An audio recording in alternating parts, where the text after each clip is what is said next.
Приветствую вас, дорогие друзья. И вот у нас уже 8-й день, и мы рады видеть вас здесь. Я тоже приветствую вас, дорогие друзья. Рада тоже видеть вас. Мы с вами уже проделали большой путь, и сегодня у нас новая тема. Библия много говорит о качествах характера человека, о поведении человека, о внутреннем состоянии, о сердце. И Бог говорит, что мы будем судимы даже за наши помыслы, и за одни только наши желания и мысли, и даже намерения. Бог даже это видит и знает. Да, это правда. И почему так строго? Почему Бог следит за тем, что есть внутри нас? В Евангелии от Иоанна, 13 главе, 34 стихе написано: «Заповедь новую даю вам, да любите друг друга, как я возлюбил вас». Христос говорит: да любите друг друга, как я возлюбил вас. Почему Он говорит, что это заповедь новая? Неужели старые заповеди, они уже не актуальны? Или как понять тогда 10 заповедей, которые были даны в Ветхом Завете? Что с ними делать? Нет. Иисус, усовершенствовав и сконцентрировав все 10 заповедей в 2, если мы помним, одна из них – это возлюбите Господа Бога, и вторая – возлюбите ближнего своего, как самого себя. То есть Он делает большой упор, Он половину всей жизни нашей, или как еще выразить, половину всех заповедей, которые Он нам дал, Он сконцентрировал на отношениях друг с другом, брат с братом, муж с женой. Да, и говоря эту заповедь новую, он обращается даже не к мужу и жене, а к своим ученикам, говорит о любви. А что за новая заповедь? Что раньше Бог не любил нас или возлюбил только сейчас? Или раньше нам не нужно было любить? И почему Бог называет вообще эту заповедь новой? Отношения между Богом и человеком в Новом Завете и даже отношения между человеком и человеком новозаветным взглядом, они выведены совершенно на другой уровень, и мы об этом говорили. Бог требует от нас личных отношений. Да, и если раньше мы могли получить наказание за сделанное что-то физически, то сегодня Бог, усовершенствовав, Иисус, усовершенствовав эти заповеди, Он предлагает нам более глубокие отношения, более глубокое познание друг друга. Потому что сегодня Он говорит: вы только подумали и уже становитесь Да. тем. Почему? Почему? Потому что любовь Божья, написано, она излилась в сердца наши Духом Святым, данным нам. Так написано в послании к римлянам в 5 главе. Бог дал нам способность любить, Он дал нам Духа Святого, который преображает нас. Дух Святой дает нам силы любить, Он меняет наш характер, Он ходатайствует за нас. Бог дал нам новое сердце, не сердце законника, а сердце любви, милости и доброты. Вот Ветхий Завет не знал, в принципе, что такое, когда за тебя кто-то умирает. А Христос умер за нас. Он отдал свое физическое тело. Он был распят, унижен, оскорблен и оставлен Богом. Он доказал свою любовь нам. И Он дал нам эту способность любить друг друга. И спрашивает Он с нас, исходя из этой позиции, что мы можем любить. Что у нас есть внутри все для того, чтобы мы имели эту способность любить и проявлять любовь. Да, написано в Библии, что у нас есть все для жизни и благочестия. Да. Все. Мы познали любовь, и мы можем давать ее другим. Мы покрыты этой Божьей любовью. Написано даже, что Божья любовь, она настолько велика, что ничто не отлучит нас от любви Божьей. И в послании к Коринфянам, 13 главе, мы часто будем обращаться к этой главе. Это глава о любви, о взрослой любви, о любви взрослого человека. Там перечислено очень много качеств любви. Какой она должна быть? Любовь, которая долготерпит, любовь, которая не гордится, любовь, которая не превозносится над другими и не раздражается. Любовь, которая не раздражается, она не желает зла, она переносит, она все переносит. Даже когда невозможно, она все переносит. И запомните, любовь, настоящая любовь взрослого человека, она никогда не перестает. Она всегда. Любовь это то, с чем мы возвращаемся к Отцу. Любовь это то, что будет с нами, когда мы придем к Богу. А потом апостол Павел в этой же главе в конце говорит: а когда я был ребенком, то я мыслил как ребенок и вел себя как ребенок, а когда стал мужем, когда повзрослел, то оставил все младенческое. Оставить все младенческое и стать взрослым – это задача каждого из нас. Давайте вспомним, чем отличается поведение взрослого человека от младенца. Да, не удивляйтесь, можно быть взрослым, но не повзрослеть. Можно иметь своих детей, но быть ребенком. Знаете, когда иногда говорят взрослый ребенок, Да. иногда говорят на мужа там, или на жену: взрослый ребенок, большой мальчик. Итак, поведение взрослого человека отличается тем, что он самостоятельно принимает решения, он понимает и осознает, что происходит у него в жизни. Если есть проблема, он понимает и признает: да, у меня есть такая-то проблема, ее нужно решать. Взрослый человек может брать ответственность за свою жизнь и ни на кого не оглядываться.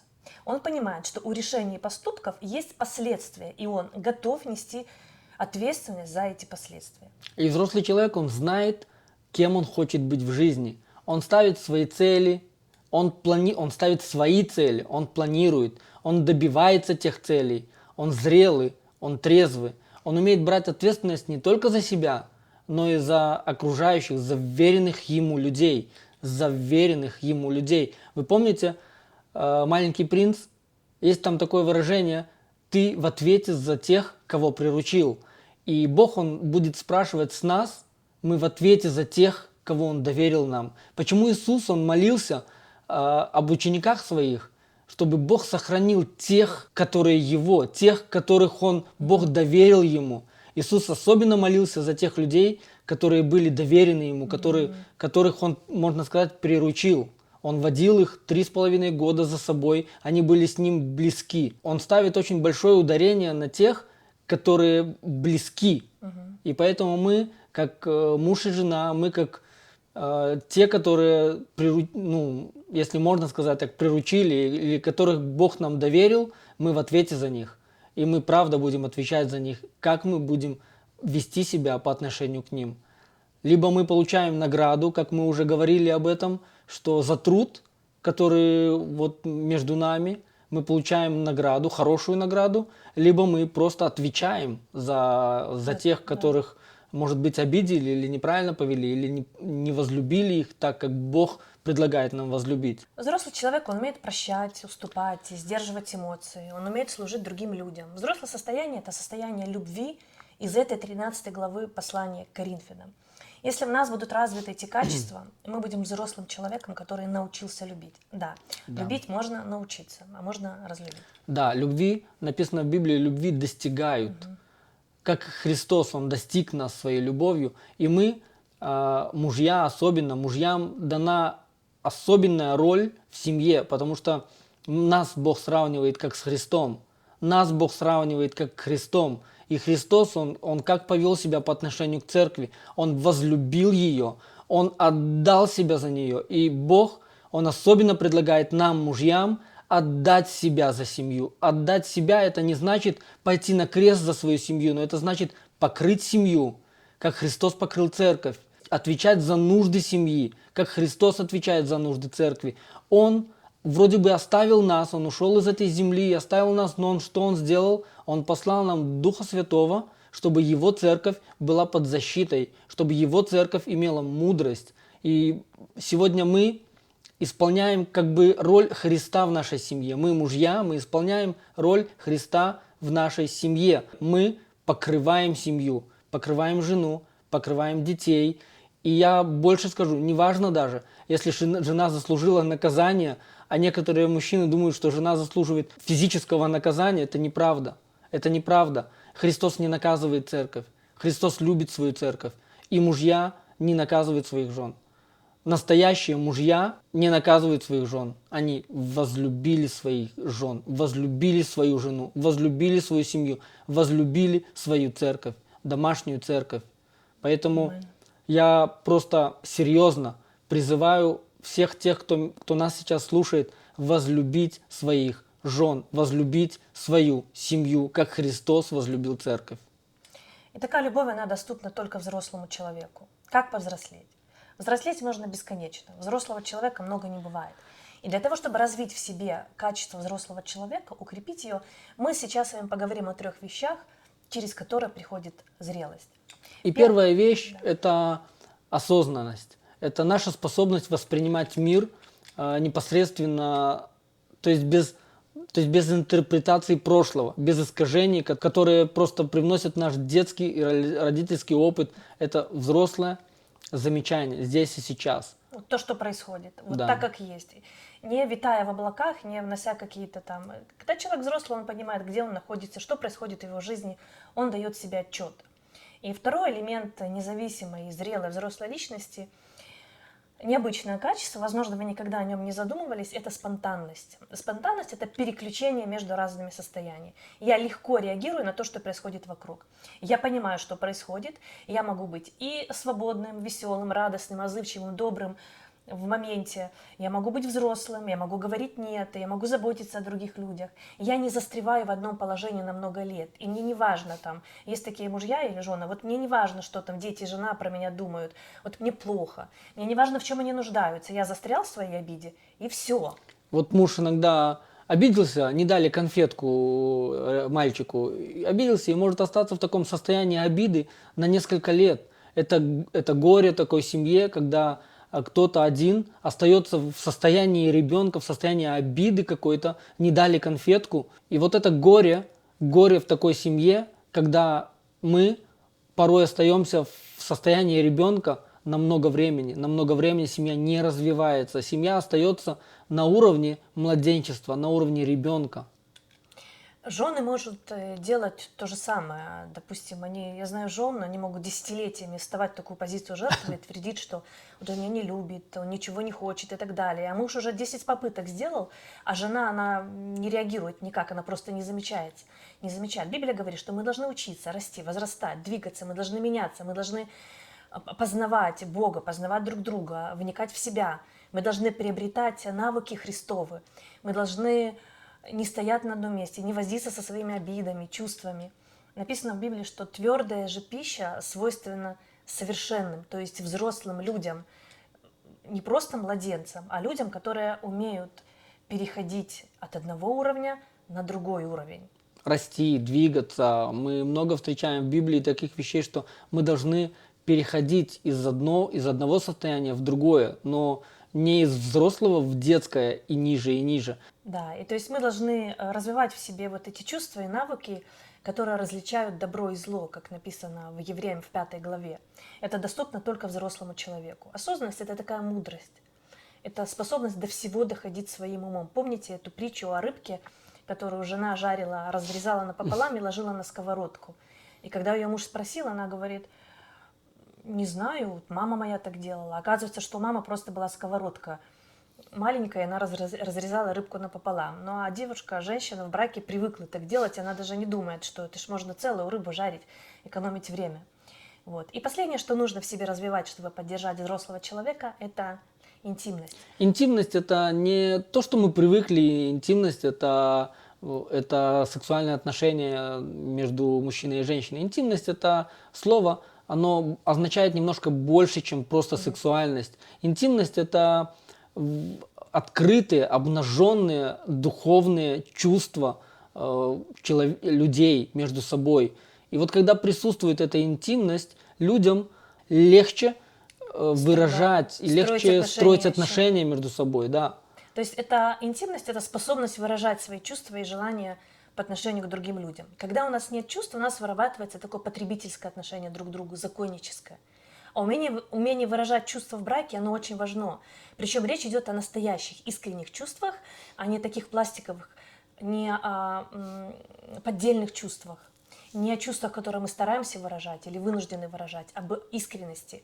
Интимность – это такая психологическая близость, когда мы очень близко друг к другу, когда мы в своих чувствах обнажены друг перед другом. И взрослые люди умеют это делать. Выражать себя, говорить о себе, открывать себя, выносить чувства свои перед другим человеком, перед женой и мужем, и они умеют выдерживать близость другого человека. Если мы хотим быть взрослыми людьми, нам нужно научиться чувствовать, быть открытыми друг с другом, осознавать происходящее, то, что происходит, отдавать себе отчет, вести себя адекватно и быть спонтанными, уметь выходить из одного состояния в другое. И вот из такого интересного набора качеств и рождается способность любить, проявлять любовь и принимать любовь, именно ту любовь, которую призывает нас Бог в послании к Коринфянам 13 главе. И самый лучший способ научиться таким вещам, как интимность, способность выражать чувства, это молитва. Молитва в тайной комнате. Почему Бог призывает нас, каждого из нас, иметь такую тайную комнату? Потому что в этой тайной комнате мы один на один. Мы встречаемся один на один с нашим Господом. И там, перед Ним, перед Богом, мы можем открывать свои чувства. Он предлагает нам, если вы хотите плакать, плачьте. Если вы хотите смеяться передо мной, смейтесь. Вы хотите на кого-то пожаловаться, жалуйтесь мне. Бог говорит, Божьем, мне, в да. присутствии Божьем жалуйтесь. Бог умеет покрывать, Бог умеет держать это в себе, в тайне, и Он поможет. И Он поможет такому человеку, который имеет такую близость с Богом. Бог помогает таким людям. И таким людям легче всего иметь отношения с Да. людьми. Да, Бог дает нам образ близости, и Он в первую очередь учит нас, что мы можем учиться отношениям близким в тайной комнате с Ним. И если мы умеем делать это в тайной комнате с Богом, то мы можем делать это и друг с другом, то мы можем быть способными проявлять чувства, понимать друг друга, быть взрослыми людьми. И поэтому мы сейчас призываем вас войти в вашу тайную комнату, если у вас есть возможность вместе с мужем и женой, вы можете сделать это сегодня. Прийти в присутствие Божье вместе, побыть в тихой молитве перед Богом. Вместе вы можете сделать это или по раздельности. Можете включить песню, у вас есть песни в плейлисте, песня поклонения. Старайтесь практиковать этот навык в своей семейной жизни, по отдельности, друг с другом. Это очень важно, это научит вас быть взрослым человеком друг перед другом и перед Богом. Да. Если вы никогда не практиковали в молитве молчать, попрактикуйте. Тоже полезно. Это молитва. Молитва – это не только говорить. Молитва – это не монолог. Мы все знаем, мы все верующие, мы все учим, нас учат, что молитва – это диалог. Так попробуйте же стать на колени, или сесть на диван, или лечь на пол. Попробуйте побыть в присутствии Божьем и услышать, что Он хочет вам сказать, что Дух Святой сегодня хочет вам проговорить. Спросите у Бога, что Он хочет сегодня вам сказать, и просто слушайте. Просто слушайте, поклоняясь Ему, и Бог обязательно скажет вам. А пока мы с вами прощаемся, до завтра. До завтра.